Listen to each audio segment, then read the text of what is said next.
جب بندے سے گناہ سرزد ہو جاتا ہے اور وہ معافی مانگ لیتا ہے تو اللہ کو وہ بندہ بڑا ہی اچھا لگتا ہے۔ انسان کے اندر چونکہ یہ دونوں چیزیں رکھی گئی ہیں تو کبھی کبھی اس سے گناہ بھی سرزد ہو جائے گا۔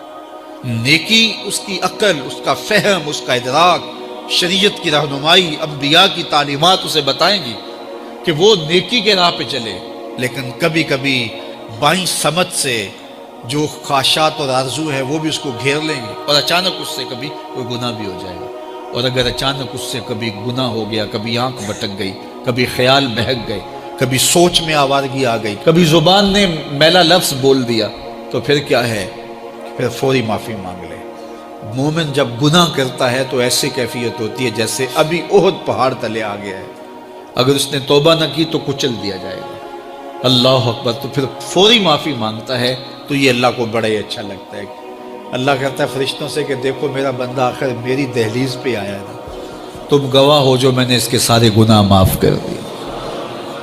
تو گناہ کے بعد جو شرمندگی ہے، دیکھیے ایک اور جملہ کہتا ہوں، نیکی کرنے کے بعد جو تکبر پیدا ہوتا ہے، میں بڑی نیکی کر لی ہے، اور باقیوں کو بندہ حقیر سمجھنے لگتا ہے، اور اس سے کوئی غلطی سرزد ہو جائے اس کے بعد شرمندگی ہوتی ہے اور اپنے آپ کو چھوٹا سمجھنے لگتا ہے اور اللہ سے معافی مانگتا ہے، تو اس نیکی کرنے کے بعد وہ جو آپ کے اندر تکبر اور رعونت اور عجب پیدا ہوا، اس سے کہیں بہتر ہے کہ آپ سے اگر کوئی خطا سرزد ہوئی تھی تو اس سے آپ کے اندر عجز اور توبہ کا جذبہ پیدا ہو۔ اور اللہ کو یہ بڑا پسند ہے کہ کوئی بندہ، چونکہ ممکن ہی نہیں ہے کہ جب انسان ہے اس کے اندر یہ خواہشات رکھی ہیں تو کبھی اس سے، یہ انبیاء کی ذوات ہیں جو پاک ہیں، باقی کبھی کچھ خطا سرزد ہو جائے گی، اس سے معذرت کر لیں۔ آپ نے نام سنا ہوگا ایاس کا، محمود غزنوی کا بڑا محبوب وزیر تھا اور بہت زیادہ بادشاہ اس سے محبت کرتا تھا، تو آیان سلطنت جلتے تھے،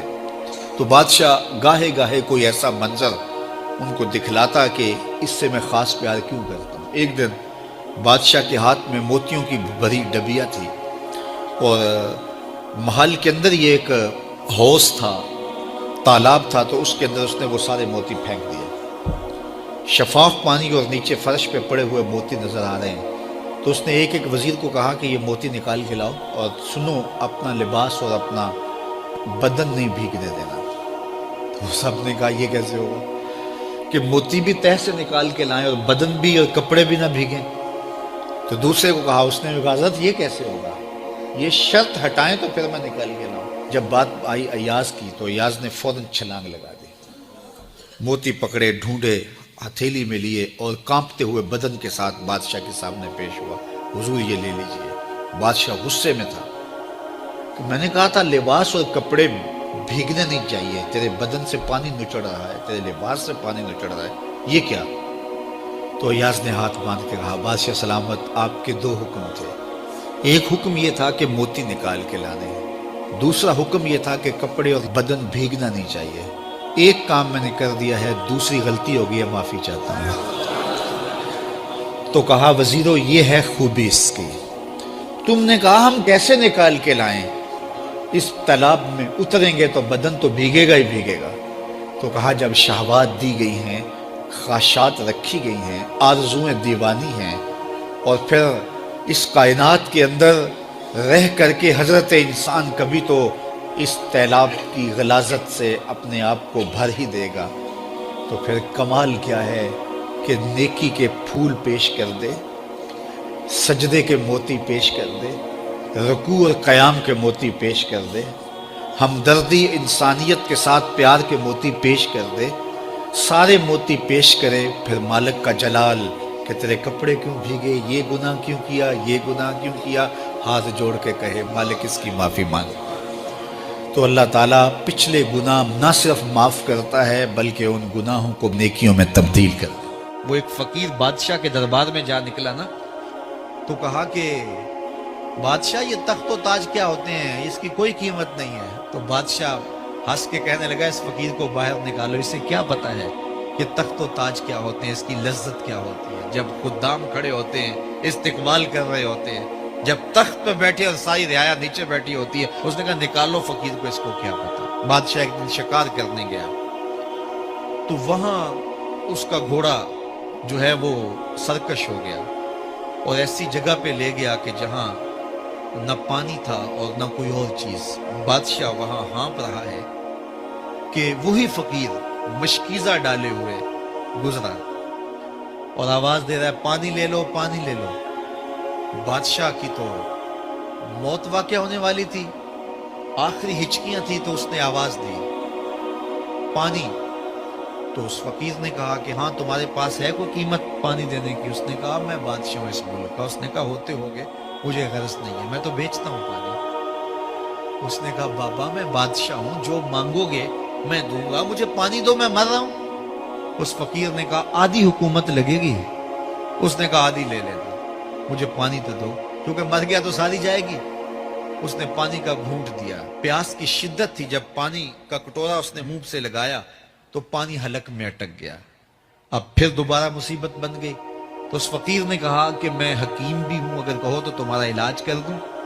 اس نے کہا ضرور کرو, لیکن اس نے کہا میں یوں ہی نہیں کروں گا, آدھی باقی حکومت بھی لگے گی, وہ بھی لکھ دو. اس نے چمڑے کے اوپر لکھوا لیا, ساری حکومت لکھوا لی, اور اس نے اس کا علاج کیا فوری. جو اس کے پاس ٹوٹکا ٹونا تھا تو اس کا پانی حلق سے نیچے اتر گیا. بادشاہ گھوڑے پہ بیٹھا واپس آیا, وقت گزر گیا, عرصہ بیت گیا. بادشاہ پھر تخت پہ بیٹھا تھا, وہی فقیر بھیس بدل کے دوبارہ آ گیا. پھر اس نے نصیحت کی کہ آخرت کو یاد کرو, یہ دنیا کچھ نہیں ہے, 4 دن کی کہانی ہے.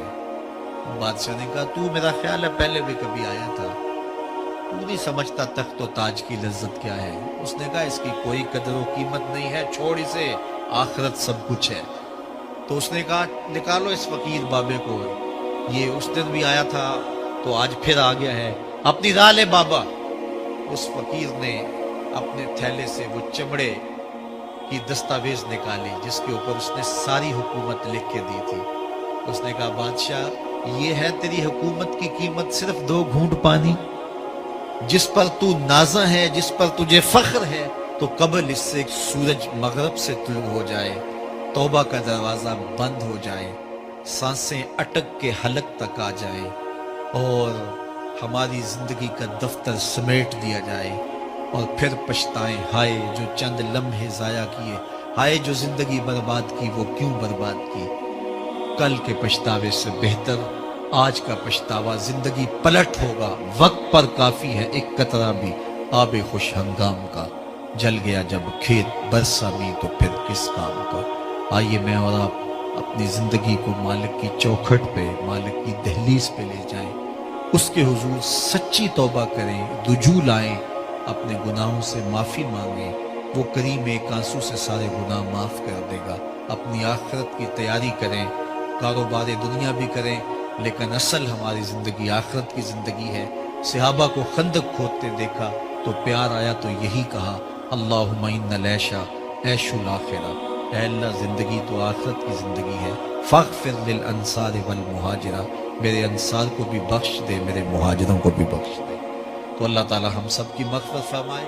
زکوٰۃ کا نصاب کیا ہے؟ 7.5 تولے سونا یا 52.5 تولے چاندی, یا ان میں سے جس کی قیمت کم ہو اس مقدار کی رقم, اس پہ 1 سال گزر جائے تو زکوٰۃ واجب ہو جائے گی.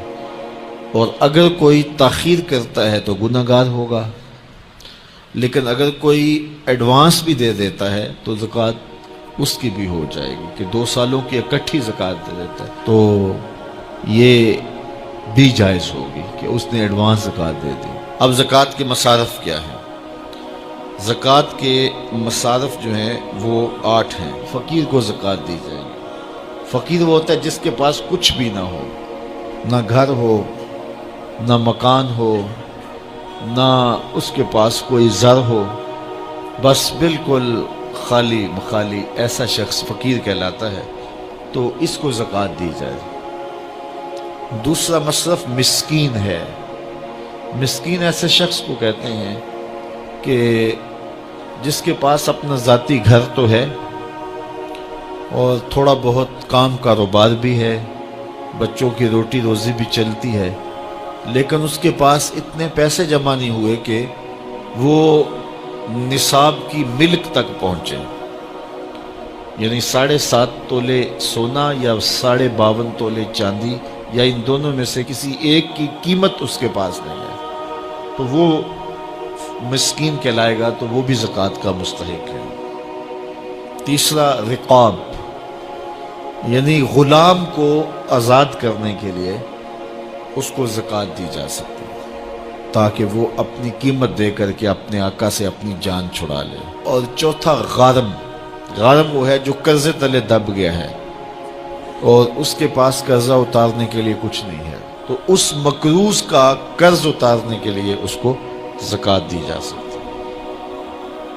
پانچواں شخص فی سبیل اللہ، فی سبیل اللہ وہ شخص ہے کہ جو اللہ کی راہ میں نکلا ہوا ہے، جو مدارس دینیہ کے طلبہ ہیں وہ بھی اس زمرے میں آتے ہیں، ان کو زکوٰۃ دی جا سکتی ہے۔